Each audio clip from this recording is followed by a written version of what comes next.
অতএব টাকা দিলে টাকা নেবেন, ভোটটা কোথায়? ধানের শীষে।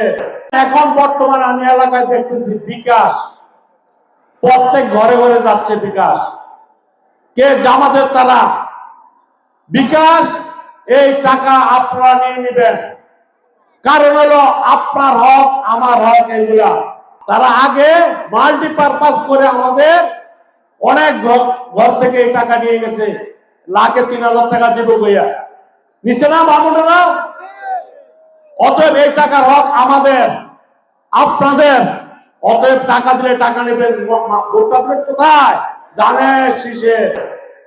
বিভাগ নিয়ে আরেকটি কথা, যে জামাতের আমির সাহেব কি বলছে, কুমিল্লা এসে বলছে কুমিল্লা বিভাগ দেওয়ার জন্য, নোয়াখালী যে বলছে নোয়াখালী দেওয়ার জন্য। এক মুখে দুই রকম কথা, তাদের কোন চরিত্র নাই। অতএব সাবধান হয়ে যান, যদি একটি ভোট ওইদিকে যা, তাদের কোন চরিত্র নাই। আমাদের রাসূল সাল্লাল্লাহু আলাইহি ওয়াসাল্লাম একজন কর্মজীবী ছিলেন।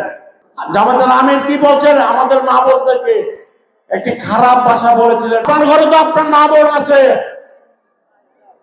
অতএব এই ধরনের লোকের সংস্পর্শে যাওয়া যাবে না।